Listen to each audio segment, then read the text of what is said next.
Hello ಎಲ್ರಿಗೂ, welcome to my channel.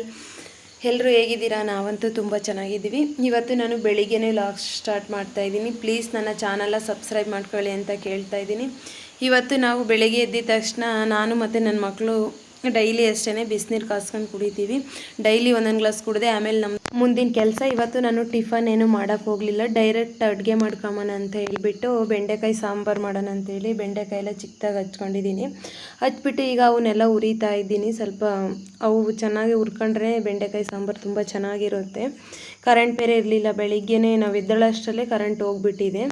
ಮಿಕ್ಸಿಗೆ ಹಾಕೊಳ್ಳೋಣ ಅಂತ ಹೇಳಿ ಎಲ್ಲ ಜೋಡಿಸ್ತಾ ಇದ್ದೆ, ಅಷ್ಟರಲ್ಲಿ ಏನಾದರೂ ಕರೆಂಟ್ ಬರುತ್ತೆ ಅಂತೇಳಿ. ಈಗ ಮಿಕ್ಸಿ ಜಾರ್ಗೆ ಸ್ವಲ್ಪ ಕೊಬ್ಬರಿ, ಬೆಳ್ಳುಳ್ಳಿ, 2 ಟೊಮೊಟೊ, 1 ಈರುಳ್ಳಿ, ಧನಿಯಾ ಪುಡಿ ಮತ್ತು ಖಾರದ ಪುಡಿ, ಸ್ವಲ್ಪ ಕಡಲೆ ಬೀಜ ಇದನ್ನೆಲ್ಲ ಹಾಕಿ ಜೋಡಿಸ್ತಾ ಇದ್ದೀನಿ. ಆದರೂ ಕರೆಂಟ್ ಬರಲೇ ಇಲ್ಲ. ಈಗ ನಾನು ರುಬ್ಬನ ಅಂತ ಹೇಳಿ ತಗೊಂಡೆ. ಮಕ್ಳಿಗೆ ಬೇರೆ ಟೈಮ್ ಆಗಿಬಿಡುತ್ತೆ, ಆಲೇ 7:45 ಆಗಿದೆ ಟೈಮ್.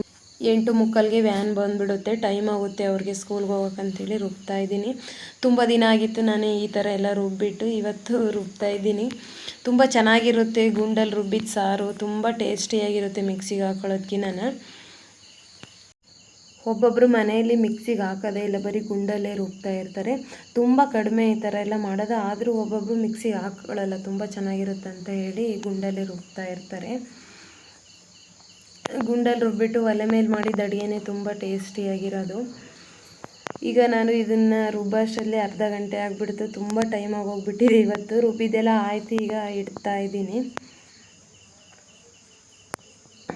ಈಗ ನಾನು ಸ್ವಲ್ಪ ಇವತ್ತು ಒಲೆ ಮೇಲೇ ಮಾಡಿರೋದು ಅಡುಗೆ, ಒಲೆ ಮೇಲೆ ಮಾಡೋಣ ಅಂತೇಳಿ. ಈಗ ಅಡುಗೆ ಎಲ್ಲ ಮಾಡಿದ್ದಾಯಿತು, ನಾವು ಊಟ ಮಾಡಿಬಿಟ್ಟು ಮಕ್ಕಳು ಹೋದರು. ಸ್ವಲ್ಪ ಹೊಲಕ್ಕೆ ಹೋಗೋಣ ಅಂತೇಳಿ ನಾನು ಮತ್ತು ನಮ್ಮ ಮಾಮನ ಹೆಂಡ್ತಿ, ನಮ್ಮ ಅಕ್ಕ ಇಬ್ಬರು ಹೋಗ್ತಾ ಇದ್ದೀವಿ. ಸ್ವಲ್ಪ ಕಳೆ ಇತ್ತು ತೆಗಿಯೋಣ ಅಂತ ಹೇಳಿ ಹೋದ್ವಿ. ನಾವು ಹೋಗೋ ಅಷ್ಟರಲ್ಲಿ 10 ಗಂಟೆ 11 ಗಂಟೆ ಆಯಿತು ಅಲ್ಲಿ ಹೊಲಕ್ಕೆ ಹೋಗೋ ಅಷ್ಟರಲ್ಲಿ. ತುಂಬ ಬಿಸಿಲು ಬೇರೆ ಇವತ್ತು. ಈಗ ನಾವು ಹೋಗ್ಬಿಟ್ಟು ಮತ್ತೆ 3 ಗಂಟೆ ಅಷ್ಟರಲ್ಲಿ ಬಂದ್ವಿ ಮನೆಗೆ. ಬಂದು ಇಲ್ಲೇ ನಮ್ಮ ಪಕ್ಕದ ಮನೆಯಲ್ಲಿ ಭೂತಪ್ಪನ ಮಾಡ್ತೀವಿ ಅಂತ ಹೇಳ್ತಾಯಿದ್ರು, ಅಲ್ಲಿಗೆ ಊಟಕ್ಕೆ ಹೋಗೋಣ ಅಂತೇಳಿ ಹೋಗ್ತಾ ಇದ್ದೀವಿ. ಹೋದ್ವಿ, ಅಲ್ಲೂ ಹೋಗ್ಬಿಟ್ಟು ಈಗ ದೇವ್ರದ್ದೆಲ್ಲ ದರ್ಶನ ಮಾಡ್ಕೊಬಿಟ್ಟು ಊಟಕ್ಕೆಲ್ಲ ಕೂತ್ಕೊಂಡ್ವಿ. ತುಂಬ ಮಳೆ ಬರ್ತಿತ್ತು. ನಾವು ಸಾಯಂಕಾಲ ಮನೆಗೆ ಬರೋ ಅಷ್ಟರಲ್ಲಿ ನೋಡಿ, ಅಲ್ಲಿ ಊಟಕ್ಕೆ ಇಡೋಕ್ಕೆ ಸಮೇತ ಜಾಗ ಇರಲಿಲ್ಲ, ಅಷ್ಟೊಂದು ಮಳೆ ಬಂದೆಲ್ಲ ತ್ಯಾವ ಆಗಿಬಿಟ್ಟಿತ್ತು. ನಾವು ಈಗ ಊಟಕ್ಕೆಲ್ಲ ಕೂತ್ಕೊಳ್ತಾ ಇದ್ದೀವಿ, ಊಟ ಮಾಡ್ಕೊಂಡು ಹೋಗೋಣ ಅಂತೇಳಿ. ಅಲ್ಲಿ ಪಾಪ ಬಂದರಿ ಊಟಕ್ಕೆ ಇಡೋಕ್ಕೆ ಸಮೇತ ಜಾಗ ಇರಲಿಲ್ಲ, ಅಷ್ಟೊಂದು ತ್ಯಾವ ಆಗಿಬಿಟ್ಟಿತ್ತು.